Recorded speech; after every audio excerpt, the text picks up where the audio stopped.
A principios del mes de agosto entró en vigencia la ley 21.643, conocida como ley Carin.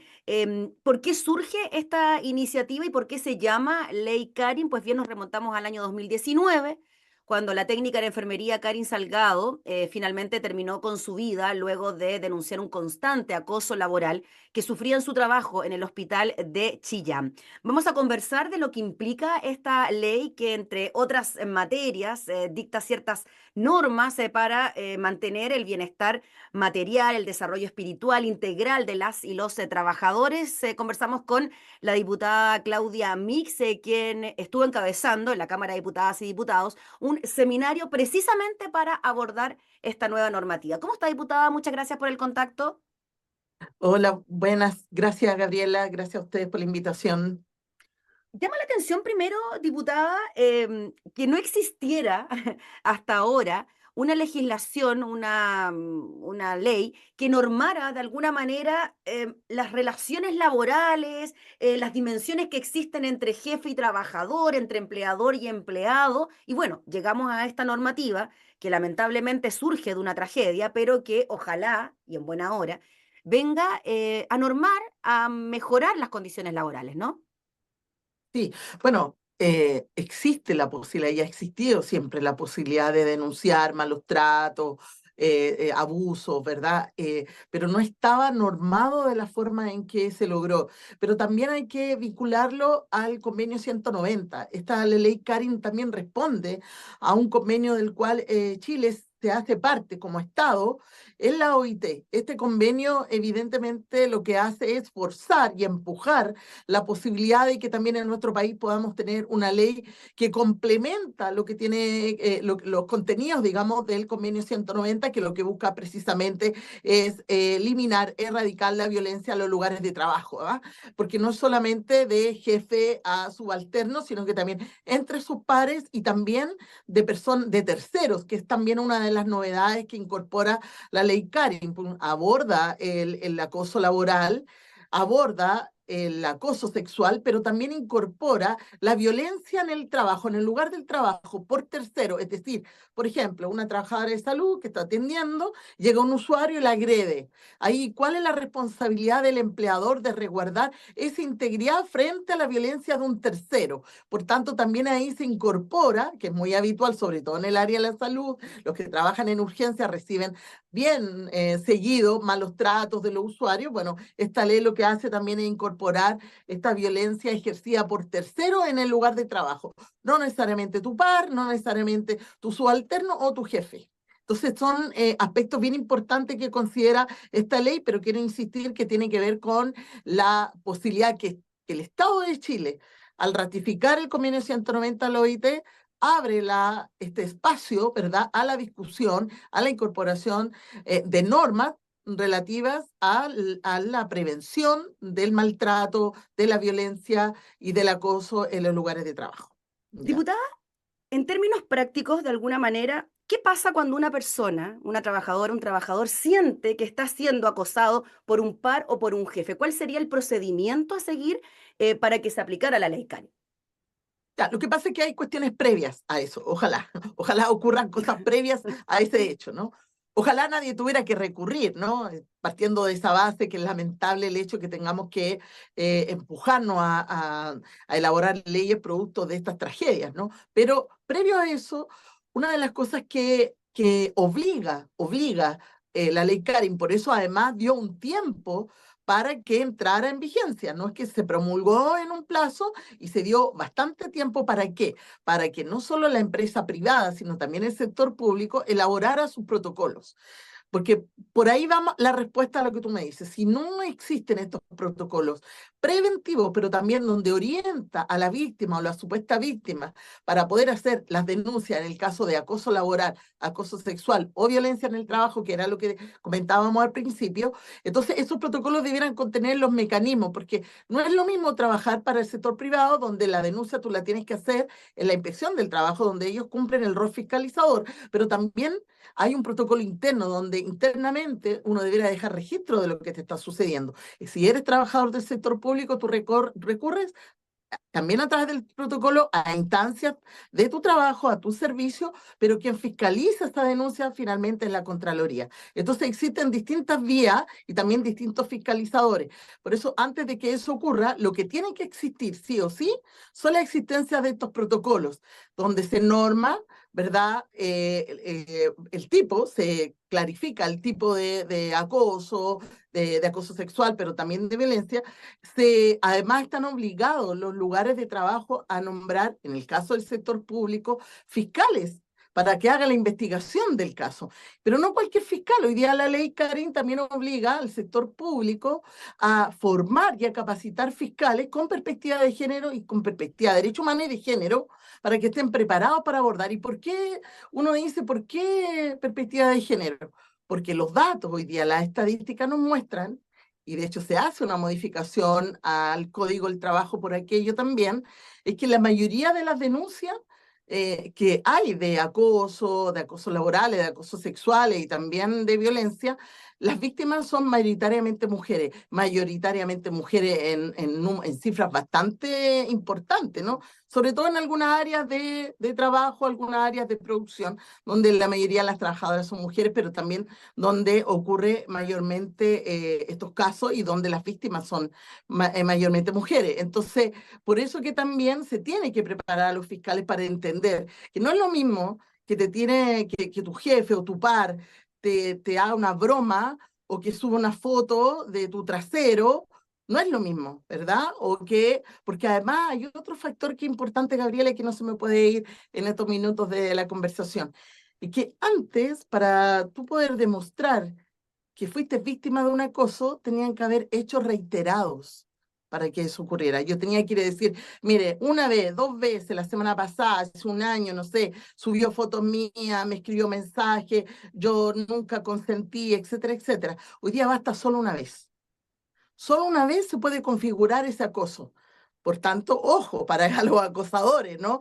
Que creen que está haciendo una broma a su compañera y esto podría configurar un acoso sexual o un acoso laboral solamente que ocurra una vez. Ya nos exige esa reiteración de los hechos. Por tanto, demostrando la víctima, la persona que se siente acosada, que esto ocurre con su, digamos, respaldo, ¿Mm? puede configurarse de todas maneras la vulneración de estos derechos a través de la ley Karin, porque permite que en este caso no necesariamente sea en forma reiterada. Diputada, me quedó una duda en cuanto al tema de los protocolos que usted mencionaba. ¿Cada institución debe realizar su propio protocolo, Tal cual, tal cual. su Cada normativa institución, interna, perfecto? Y eso debe ser, por supuesto, conocido por todos los funcionarios de aquella institución y es ahí se sigue el orden de aquel protocolo para llegar a la denuncia final. tal cual, tal cual. Mira, y además en esta ley incorporan un actor que es súper importante, que tiene que ver con las mutuales. Las mutuales son fundamentales también en esta ley, en este proceso, porque una denuncia la primera contención, al menos en salud mental, debiera darla la mutual. Mm. Por tanto, dentro del protocolo se incorpora también el rol de las mutuales, por ejemplo, en una licencia médica, en que si hay una historia, una denuncia, evidentemente una licencia médica, por ejemplo, psiquiátrica, la mutual no debería rechazarla cuando existe este respaldo de esta denuncia, de este acoso, cualquiera de ellos que sea. Entonces, efectivamente, estos protocolos se deben construir, se deben elaborar, y ese era el plazo que tenían hasta el 1 de agosto para tenerlos listos. Mm. Cada servicio, cada institución, cada empresa, cada industria debe tener su propio protocolo acorde a la realidad propia de ese espacio, ¿no? De los turnos, de la relación que se dan entre los trabajadores, etcétera. Entonces, por eso que era importante la elaboración, porque además lo que buscamos más que existan muchas denuncias, es prevenir que ocurra el hecho del acoso, tanto la prevención en los espacios, la educación. Tú dijiste algo muy importante, porque no solo la elaboración del protocolo, sino que también el tiempo de los empleadores y de las mutuales para educar, para preparar, para enseñarle a los trabajadores, trabajadoras, a los empleados, a los empleadores, perdón, y también a las mutuales, que entiendan que es un cambio de paradigma en la práctica, ¿no? Estamos hablando de un cambio de estructura en el trabajo respecto del respeto del uno con el otro. Entonces, de verdad que la apuesta es bastante grande. Nosotros asumimos que si existían estos casos y habían una larga lista de sumarios, por ejemplo, esperando para resolver estas denuncias, me imagino que ahora, cuando no va a ser reiterado, probablemente va a abultarse esa lista de sumario administrativo o de investigaciones sumarias producto de estas denuncias. Entonces, por eso que es tan importante tener claridad de lo que de verdad es un acoso, tener claridad de lo que realmente hay que hacer, el procedimiento para la denuncia, y por eso, para evitar todo aquello, el tema preventivo es fundamental. Diputada Mix, por eso es tan importante también, bueno, seminarios, encuentros que se puedan hacer como se hizo en la Cámara, donde muchos funcionarios participamos de esta actividad. Y yo le quería preguntar, diputada, ser un poquito abogado del diablo en esta materia, porque han surgido críticas también de algunos sectores a esta iniciativa que dicen, a ver, si una persona dice que yo la estoy acosando, inmediatamente voy a ser responsabilizado, culpado, alejado de mi puesto de trabajo, alejado de la persona solamente por una denuncia. ¿Cómo ve usted ese tipo de críticas que han surgido a la ley? Bueno, es súper complicado, pero yo creo que uno efectivamente, a mí más que esa crítica, más me preocupa la capacidad que tenga para fiscalizarse esa denuncia, porque puede ser que efectivamente ocurran que hayan denuncias que no configuren la falta, ¿no? Que la persona supuso que la estaba acosando o que un jefe le dijo a su subalterno que estaba haciendo mal la pega, pero no es lo mismo que te digan, oye, eres inepta, haces mal la pega o no sirves para esto, a que te dé una instrucción con respeto en el margen de verdad de lo que significa la relación laboral. Entonces, lo decíamos en el día del seminario, del conversatorio acá en la Cámara, había unos abogados muy buenos de la Mutual que daba ejemplos respecto de eso. No es lo mismo que te humille tu jefe delante de todo diciendo que eres inepta, a que te llame a tu oficina y te diga, mira, esto no lo estás haciendo o no estamos teniendo los resultados esperados, ¿verdad? Ahí abiertamente hay un maltrato, hay una violencia ejercida. Entonces, puede ser que aquellas personas o empleadores que sientan que van a tener que andar con más cuidado, yo les digo que van a tener que andar con más cuidado. O sea, esa es la realidad. Ahora, a mí Y que bien que más así sea, que ¿no? Y que bien que así sea. lógico que Mm. empezamos a entender que pasamos gran parte de nuestra jornada diaria en el lugar de trabajo, por tanto, allí cuando uno anda de mal humor, cuando estás feliz, cuando no tuviste un buen día, evidentemente se notan las relaciones laborales, si tuviste un problema, tienes a alguien enfermo en tu casa, efectivamente todo lo que te sucede en la vida se nota en la relación laboral porque pasas además una cantidad importante de horas en tu trabajo. Entonces, lo que vamos a tener que hacer todos y todas es respetar más el espacio de cada uno, entender las diferencias, las diversidades, el trato que tenemos que tener con el otro tiene que ser un trato respetuoso, que eso en el fondo lo que se busca con esta ley. No es solo, siempre las leyes tienen una parte importante en el área preventiva, no solo de castigo acá y te vamos a llevar, y no, es verdad, eso va a ocurrir cuando tú no entiendas que eso no lo puedes hacer. Pero a mí más me preocupa, y lo he hecho ver no solo a la Dirección del Trabajo, también a la Contraloría, es la capacidad que vamos a tener para fiscalizar por la cantidad de fiscalizadores que hoy día existen. Porque evidentemente van a aumentar las denuncias porque eh, no solo los trabajadores y trabajadoras se van a ver un poquito más protegidos en eso. ¿Por qué? Porque hay algunos principios también en la ley que va a haber que respetar, la confidencialidad, por ejemplo, la celeridad. Tú no puedes esperar después que hiciste una denuncia que 2 años después el fiscal se haga cargo de tu caso. O sea, tienen que haber respuesta inmediata, separar al victimario, al acosador, ¿verdad? Separarlo y no al revés, que es lo que ocurre hoy, que la víctima termina yéndose con licencia porque no soporta, no sostiene ese trato, y la que pierde en el fondo el derecho al trabajo, la seguridad en el trabajo, no es el victimario, sino la víctima. Entonces, tiene que actuarse con celeridad, tiene que mantenerse también la confidencialidad de los antecedentes. Por eso que es tan importante que se preparen esos fiscales con la perspectiva de género que hoy día está contenida en la ley, con la perspectiva de derecho humano, para que entiendan la responsabilidad que tienen de estar a la cabeza de una investigación, de una denuncia de esta naturaleza. Diputada, sin duda el tema da para mucho más y para harta conversación porque tiene harto detalle, pero se nos acaba el tiempo. Hay información en distintos lugares, ¿ah? El BCN, la Biblioteca del Congreso, también en la página de la Cámara, en las distintas mutuales, la Dirección del Trabajo, así que hay cómo informarse y nos imaginamos también las instituciones tienen la obligación de informar de cómo funciona esto. Así que le agradecemos desde ya, diputada, por su tiempo para abordar este tema y bueno, esperemos que, como usted dice, esto sea más preventivo que sancionatorio y que las relaciones laborales tiendan a mejorar también con esto.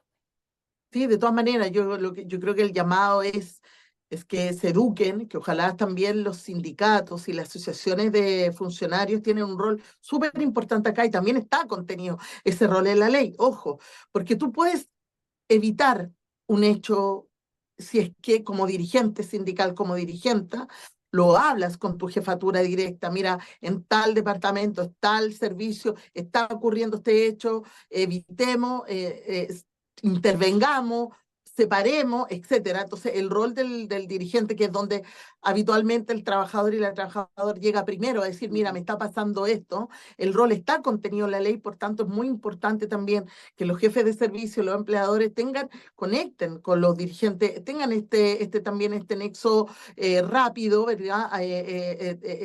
Digamos, oportuno para poder evitar que estos acosos terminen en tragedias como la de Karin Salgado, ¿verdad? Que no soportó más y tomó una medida de esa naturaleza. Entonces, el rol que tienen hoy día las mutuales, las dirigencias sindicales, es fundamental para educar a los trabajadores y trabajadoras y también a los empleadores y a los jefes de servicio para que entiendan cuáles son los límites. Hay un dicho que dice que tus derechos terminan cuando parte el otro, ¿no? Cuando los derechos del otro comienzan. Entonces hay que aprender a respetar el espacio del otro y podemos evitarnos tener que llegar a juicios largos, a sumarios, ¿verdad? Y a esta tensión interna en el mundo del trabajo, en el ámbito del trabajo, donde pasamos gran parte de nuestras vidas. Así que gracias y por supuesto siempre la disposición a seguir conversando de estos temas Eso. que lo que hacen es mejorar al final la calidad de vida de todos y Muchas todas. gracias, diputada Claudia Mix. Le agradecemos enormemente que esté muy bien. Gracias por su tiempo.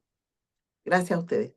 Conversábamos entonces con la diputada Claudia Mix sobre la implementación, entrada en vigencia ya desde el 1 de agosto de la ley CAI.